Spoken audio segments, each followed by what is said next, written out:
नमस्कार, आप देख रहे हैं आपका अपना चैनल भिवानी हलचल खबरों के संग में मैं हूं मनोज कुमार। आइए डालते हैं नजर आज के समाचारों पर।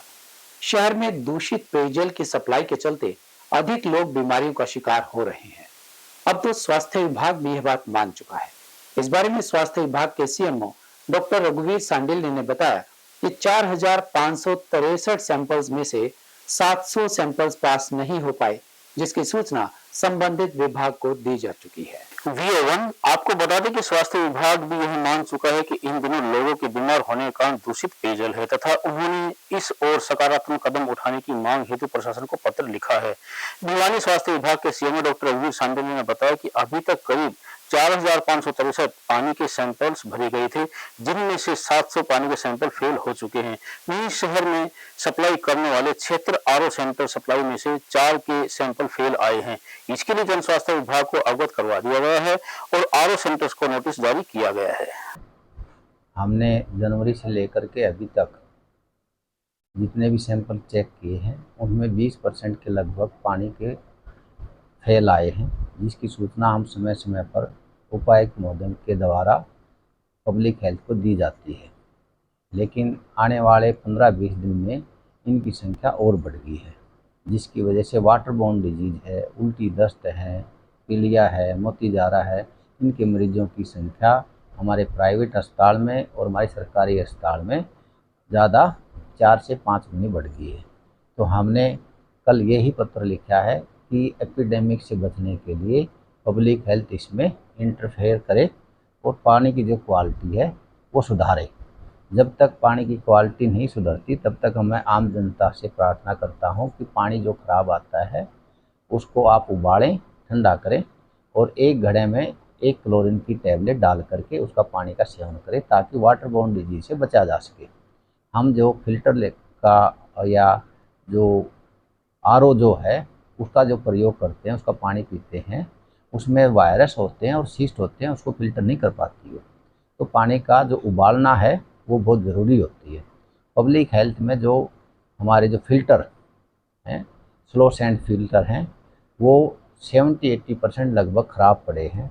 तो आपके माध्यम से प्रार्थना है कि वो उनको ठीक करवाएं और जनता को सेफ़ वाटर ड्रिंकिंग की सुविधा उपलब्ध कराएं, ताकि बीमारी से बचा जा सके। हमारी जो सरकारी ओपीडी है इसमें उल्टी दस्त के और पीलिया के पहले की बजाय 4-5 गुना बढ़ गए हैं। हमारी अगर मान लो ओपीडी एक डॉक्टर के पास 100 की है तो उसमें 15-20 तो उल्टी दस्त के मरीज, बुखार और मोतीजारा के और पीलिया के मरीज आ रहे हैं, जो कि इनकी संख्या बहुत ज़्यादा है। जब तक हम इसमें पब्लिक हेल्थ के द्वारा पानी के पीने की क्वालिटी नहीं सुधारेंगे तो ये हम कंट्रोल नहीं कर सकते। तो आपके माध्यम से यही प्रार्थना है कि वो इसके पानी की क्वालिटी सुधारने के लिए संज्ञान में ले और पब्लिक हेल्थ में इसमें अच्छा पानी की सप्लाई। ये आ रहे हैं ना टेस्ट इसमें, तो 70 बता दिए ना, 70 से 100। अगर सैंपलों की बात की जाए कितने सैंपल आते हैं, क्लियर की अगर बात की जाए कितने क्लियर के टेस्ट? हाँ, जनरल लैब भिवानी में कई तरह के टेस्ट किए जाते हैं। अगर हम देखें आंकड़े तो पर डे 3,000 से लेके 3,500, कभी वर्कलोड पे डिपेंड करता है 4,000 तक भी टेस्ट हो जाता है। जिसमें से जो लिवर की टेस्टिंग है, जिसमें कि पीलिया पता चलता है, वो पूरी जो प्रोफाइल है वो 70 से 100 के बीच में आती हैं, कभी 100, कभी 80, कभी 70। तो इससे टेस्ट करने के बाद हमें पता चलता है कि पेशेंट में पीलिया है या नहीं है। पीलिया के पेशेंट्स जो बढ़ते हैं, हेपेटाइटिस ए और ई ज़्यादा कॉमन है, जो गंदे पानी की वजह से या खाने में गंदगी की वजह से हमारे ओरल रूट से ही जाते हैं वो। तो मेन इसमें साफ़ सफाई और गंदगी की वजह से ही कह सकते हैं, जो हमारा दूषित पानी है और खाना पीना है उसकी वजह से ही ये केसेस। श्रावण मास के पहले ही दिन छोटी काशी के मंदिरों में शिव भक्तों के लंबे लाइंस देखने को मिले। इस अवसर पर जहां मंदिरों को भी विशेष रूप से सजाया गया, वहीं सावन माह में हजारों की संख्या में भक्त कांवड़ लेने जाते हैं और भगवान शिव का गंगा जल से अभिषेक करते हैं। छोटी काशी के विभिन्न मंदिरों में श्रावण मास के पहले दिन भारी संख्या में पहुंचकर बाबा भोलेनाथ की हाजिरी लगाई गई। गौरतलब है कि इस बार श्रावण मास 4 जुलाई से 31 अगस्त तक रहेगा, अतः श्रावण मास का महत्व और भी अधिक बढ़ जाता है और श्रावण मास के चातुर्मास में भी शामिल हर वर्ष किया जाता है।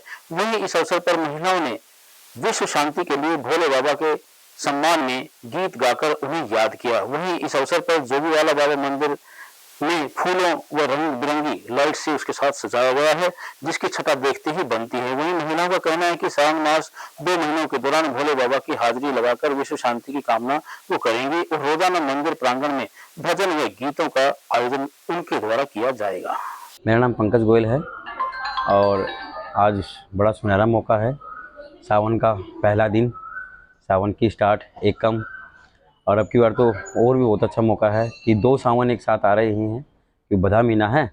तो आज सुनहरा मौका मिला कि सावन का पहला दिन जोगीवाला मंदिर, रात्रि का जागरण था यहाँ पे और आज बहुत अच्छा लग रहा है मुझे। आते हम सुबह, आज श्रावण मास का पहला दिन था तो हमने शिव जी के जो है ना जल चढ़ा के फिर भजन कीर्तन किया। उसके बाद में श्रावण मास की कथा सुनी, कहानी सुनी। उसके बाद में श्रावण मास का पाठ किया। श्रावण मास में कथा करने से इच्छा पूर्ति होती है, जो भी मनोकामना वो पूरी होती है। और इसमें बताया गया है क्या किस चीज़ का त्याग करना चाहिए, क्या चीज़ ग्रहण करनी चाहिए। जो है ना हमने 4 महीने जो ये होते हैं। शहर में लगातार हो रही चोरियों के चलते स्थानीय व्यापारी एकत्रित होकर जिला पुलिस अधीक्षक से मिले और उनसे गुहार लगाई कि चोरी की इन घटनाओं पर अंकुश लगाया जाए ताकि व्यापारी वर्ग आराम से अपने कार्य कर सकें। वहीं इस बारे में पुलिस अधीक्षक ने उन्हें तुरंत कार्यवाही का आश्वासन भी दिया। बीते एक पखवाड़े से भिवानी के रिहायशी व व्यापारिक संस्थानों पर चोरी की घटनाएं रुकने का नाम नहीं ले रही हैं। इस विषय को लेकर भिवानी व्यापार मंडल प्रतिनिधियों ने एकत्रित होकर भिवानी के पुलिस अधीक्षक नरेंद्र बिजारनिया से उनके कार्यालय में मुलाकात की। इस अवसर पर उन्होंने बताया कि बिजला बाजार में जूतों की दुकान में 1,28,000 रुपए का सामान चोरी, MC कॉलोनी, हनुमान जोड़ी धाम मंदिर के पास व MC कॉलोनी में बंद मकानों में चोरी की घटनाएं घट चुकी हैं। उन्होंने पुलिस अधीक्षक से रात की गश्त बढ़ाने की मांग की है और चोरों को पकड़कर सख्त कार्रवाई करने की मांग की है। वहीं SP ने भी व्यापारियों को आम जन के लिए भिवानी में चोरी रोकने का आश्वासन दिया। मैं संजीव, बिचला बाजार में मेरी जनता मोटा हाउस दुकान है और 2-3 दिन पूर्व हमारे बाजार में चोरों द्वारा मेरी दुकान और मेरे साथ वाली दुकान का शटर तोड़ा गया। मेरी दुकान में प्रथम तल का शटर तोड़कर उसमें 1,28,000 रुपये की चोरी करी गई और उसके बाद भी हमने पुलिस प्रशासन से संपर्क करा, कोई संतोषजनक जवाब नहीं मिला। इसके निमित्त हम SP साहब से आज मिले हैं और बाज़ार में गश्त बढ़े, शहर में कानून व्यवस्था ठीक हो, इसके निमित्त उन्होंने हमें आश्वासन दिया है। भिवानी के गांव लोहानी में करंट लगने से 12 वर्षीय एक लड़की की मौत का मामला सामने आया है। पुलिस को सूचना दिए जाने पर पुलिस ने मौके पर पहुंचकर शव को कब्जे में लिया और पोस्टमार्टम के लिए सामान्य अस्पताल भेज दिया। वहीं लड़की के परिजनों ने लोगों से अपील की है कि बारिश के मौसम में करंट से बच्चों को विशेष ध्यान रखें। बताया जाता है कि गांव लोहानी निवासी 12 वर्षीय निशा पुत्री धर्मवीर, जिसकी करंट लगने से मौत हो गई। निशा 7वीं कक्षा की छात्रा थी जो कि देर रात टीवी का तार लगा रही थी। इस दौरान करंट लगने से उसकी मौत हो गई। परिजनों के नम आंखों से उन्होंने बताया कि इस क्षति को पूरा नहीं किया जा सकता तथा दूसरों से अपील करते हुए कहा कि बच्चों को बिजली के उपकरणों से दूर रखें व समय पर चेक करते रहें ताकि उनकी तरह कोई हादसे का शिकार ना हो। वहीं पुलिस जांच अधिकारी ने बताया कि सूचना पर वे मौके पर पहुंचे और पता चला कि टीवी का तार लगाते समय 12 वर्षीय निशा की करंट लगने से मौत हो गई। लड़की के दादा के बयान को लेकर पोस्टमार्टम करवाया जा रहा है। उन्होंने आमजन से अपील की है कि अपने बच्चों को बारिश के मौसम में बिजली के उपकरणों से दूर रखें। आज सुबह हम थाने में थे तो हमें सूचना प्राप्त हुई निशा डॉटर ऑफ धर्मवीर जो करंट लगने से मृत्यु हुई है, जिस पर हम वहाँ पहुँचे तो इसके दादाजी के बयान पर 174 कार्रवाई कर रहे हैं। यह हादसा बिजली का टीवी का तार लगाते वक्त हुआ है। इसमें किसी का कोई कसूर नहीं है, लेकिन लापरवाही बच्चों की मतलब जो है खाली पाँव हो सकते हो, पाँव में कुछ कार्य नहीं हो, तो इसलिए उसका सुनकर हादसा हुआ है। तो क्या अपील करेंगे अभिभावकों से किस प्रकार जो बच्चों को बारिश का मौसम? हम अभिभावकों से या बड़ों से भी अपील करते हैं कि नंगे पैर और जो बिजली के उपकरण हैं उसमें विशेष ध्यान रखें, कहीं कटा हुआ ना हो, तो इसकी समय समय देखभाल करें। खासतौर पर बारिश के मौसम में बच्चों को तो इससे दूर रखें। जो काम है जैसे बिजली की मोटरें हैं, पंखे हैं, तार कूलर, इनके दूर रखें ताकि ऐसी हादसे न हो। मेरा नाम सोमवीर है जी, और कल हमारे एक हादसा हुआ जिसमें जिसका नाम है करंट लगा, टीवी का सॉकेट के छूने से करंट लगा और हम तो एक बहुत बड़ी हमारे को क्षति हुई है। हम सब लोगों से, सब जन से एक प्रार्थना करते हैं, आप अपने बच्चों को सावधानीपूर्वक रखें, सतर्क रहें, समय समय पर चेक करें अपने उपकरणों को और उनमें कहीं कट है या कुछ और कोई दिक्कत है, किसी टीवी में दिक्कत है, क्योंकि हम तो अपनी बच्ची की जान, हमारी बच्ची की जान चली गई है, हम नहीं चाहते किसी दूसरे बच्चे का के साथ ऐसा हो।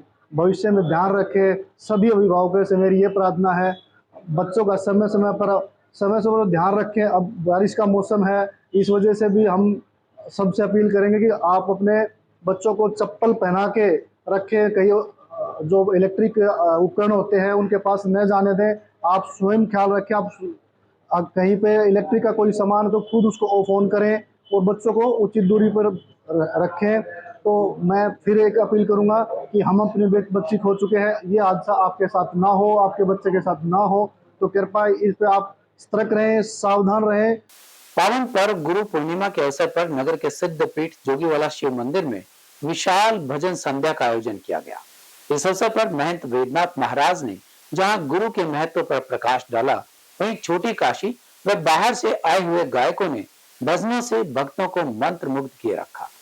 गुरु महिमा के बारे में महंत बाबा वेदनाथ जी ने बताया कि गत वर्षों की भांति इस वर्ष भी बाबा मेहुनाथ जी की असीम कृपा से गुरु पूर्णिमा पर मंदिर में विशाल भजन संध्या का आयोजन किया गया, जिसमें प्रसिद्ध मठों से संत महात्मा व मंदिर महंत में पधारे भक्त जनों को अपना आशीर्वाद उन्होंने दिया। छोटी काशी के गायक सुरेश जोशी ने भजनों से सबका मन मोह लिया। वहीं दिल्ली से पधारे प्रसिद्ध भजन गायक सुरेंद्र सहज ने गुरु पूर्णिमा के अवसर पर गुरु वंदना व मधुर भजनों की वर्षा से सभी को भाव विभोर कर दिया।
आज जो ये गुरु पूर्णिमा के उपलक्ष्य में गुरु संध्या में गुरु बाबा मेहुनाथ जी, क्योंकि हमारे आदि अनादि भगवान शिव जो हैं उनके स्थापना और ये शिव मंदिर जोगीवाला के जो उपलक्ष्य में बाबा मेहुनाथ जी को समृद्ध गुरु जी के चरणों में आज संध्या का प्रोग्राम किया गया। विशेष करके क्या है कि हमारे सनातन में आदि अनादि जी कहते गुरु गूंगा गुरु बावला गुरु देवों का देव गुरु से पूरा पारवी करी गुरा के से गुरु के ही कृपा से हमारा पूरा जीवन व्यतीत होता है। गुरु की आज्ञा से, गुरु से जितनी श्रद्धा भावना से हम उनको पूजते हैं तो वो हमको आध्यात्मिकता में भी सामाजिक में भी हर प्रकार की जो बुराइयां उनको दूर करके परमात्मा को ध्यान करने के लिए गुरु की आराधना करते हैं। उसी के उपलक्ष्य में आज सवेरे भगवान शिव की आरती पूजा करके गुरुओं की पूरी समाधि में विधि विधान से अभिषेक करा करके और उनकी पूजा की गई। सभी भक्तजन बड़े तन मन धन से लगे रहे। उसके बाद में दिन में भोग लगा करके प्रसाद का वितरण किया गया। उसके बाद में शाम को संध्या को आरती करके और ये भजन संध्या का जो प्रोग्राम करा ये किया गया। इसमें विशेष करके गुरु गुणगान किया गया और उसके साथ भगवान की स्तुति के रूप में पूर्ण रूप से उनका अंतर ध्यान के पूर्ण निमग्न होकर के और जिस प्रकार आज इस भजन संध्या के उपलक्ष्य में किया गया उसमें सेवक भी और जो गायककार वो भी निमग्न होकर के उसकी आराधना की गई। उससे हमारी तन मन बिल्कुल शुद्ध हुआ। उसके साथ साथ आचार विचार शुद्धि के कारण गुरु की प्रकार हम समर्पित होकर जिस प्रकार आनंद आया वो वास्तव में एक वंदनीय है, क्योंकि गुरु से बड़ा कोई नहीं। इसलिए परमात्मा की आराधना भी हो और गुरु की कृपा बना। प्रदेश में मई व जून माह में हुई बेहतर बारिश का सकारात्मक परिणाम खरीफ की फसलों जैसे कि बाजरा, धान व कपास पर पड़ता हुआ नजर आ रहा है। इस बारिश से किसानों के चेहरे खिले हुए नजर आ रहे हैं, वहीं सिंचाई का खर्च भी बचता है। इस बारे में कृषि उप निदेशक डॉक्टर आत्माराम गोदारा ने विस्तृत जानकारी दी। भिवानी कृषि उप निदेशक आत्माराम गोदारा ने बताया कि वर्ष 2023 को मिलेट्स वर्ष या कहीं मोटा अनाज वर्ष घोषित किया गया है। अब की बार पिछले वर्ष की तुलना में लगभग 20,000 एकड़ अधिक बाजरे की बुआई होने की उम्मीद है। मोटे अनाज के रूप में जाने जाने वाले बाजरे की भिवानी जिला में पिछले वर्ष बुआई 1,50,000 हेक्टेयर में की गई थी। अब की बार यह रकबा बढ़कर 1,70,000 एकड़ तक पहुंचने की उम्मीद है। वहीं कपास का भाव बेहतर होने के चलते कपास का रकबा 45,000 एकड़ बढ़ा है। उन्होंने बताया कि देसी कपास की बुआई भी भिवानी जिला में 10,000 एकड़ से अधिक क्षेत्र में की गई है, जिस पर राज्य सरकार 4,000 रुपए प्रति एकड़ का अनुदान दे रही है। इससे किसानों में बाजरे व कपास के उत्पादन को बढ़ाने के लिए प्रोत्साहन मिला है। उन्होंने कहा कि मई व जून माह में अच्छी बरसात होने के चलते किसानों को खरीफ की फसलों में अच्छा खासा लाभ होने जा रहा है। जहां बरसात के कारण किसानों का सिंचाई का खर्च बचा है, वहीं अभी तक फसलों में कोई कीट व अन्य बीमारियों का प्रकोप भी देखने को नहीं मिला है, जिसके चलते खरीफ की बंपर फसल होने की उम्मीद है। बाजरा की थी काल मौज कर रखी भगवान ने, बहुत बढ़िया बाजरा लग रहा है जी। टाइम पर बारिश होगी थी, बारिश का बाजरा बो दिया, फिर ऊपर तक बारिश होगी, बंपर पैदावार होगी काड़त बाजरे की। मन 2 एकड़ में बो रखा, छोटा जमींदार हूँ मैं। टाइम सैम पर मतलब टाइम समय पर मतलब बारिश होगी तो बाजरा ठीक लग रहा है, और आगे हो गया तो और भी खुशमौज हो जाए। 2 किलो एकड़ जमीन में बाजरा वो रखा है। समय पर मतलब बूंद बांद होगी तो टाइम खर्चा भी कम लगेगा, और आगे हो जाए तो भगवान चाहे तो और सही फसल हो जाएगी और खर्चा कम लगेगा। तो यार हमारा खरीफ का सीज़न जो बहुत अच्छा रहा है और लगातार बारिश हो रही है। पिछले सालों के तुलना में इस साल मई और जून में अच्छी बारिश हुई है, और इसी का नतीजा है कि हमारी सभी फसलें जो बहुत अच्छी है। और जहाँ तक बाजरे का सवाल है, बाजरा पिछले साल हमारा 1,50,000 एकड़ में था, और अब की बार हमारी 1,30,000 एकड़ में अभी तक बुआई हो चुकी है, और अब भी बुआई और होगी। कुछ लेट वैरायटी हैं जो किसान भाई लगा रहे हैं, और उम्मीद है हमें ये लगभग 1,60,000 एकड़ में पहुँच जाएगा। और जो बाजरा किसानों ने बिजाई की है, अच्छी फसल है, अभी तक बहुत अच्छी फसल है। और जहाँ तक कॉटन की बात करें, कॉटन की फसल भी हमारी बम्पर फसल है अब की बार, और कॉटन का एरिया पिछले साल की तुलना में हमारा इस साल लगभग 45,000 एकड़ एरिया बढ़ा है, क्योंकि कॉटन के रेट भी अच्छे रहे हैं, पीछे फसल भी ठीक हुई थी, तो कॉटन का हमारा एरिया अच्छा बढ़ गया अब की बार। और जहाँ देसी कॉटन की बात करें, देसी कॉटन भी हमारा इस साल लगभग 10,000 एकड़ में बुआई की है किसानों ने, और देसी कॉटन पे हम किसानों को 4,000 रुपये एकड़ के हिसाब से अनुदान देते हैं।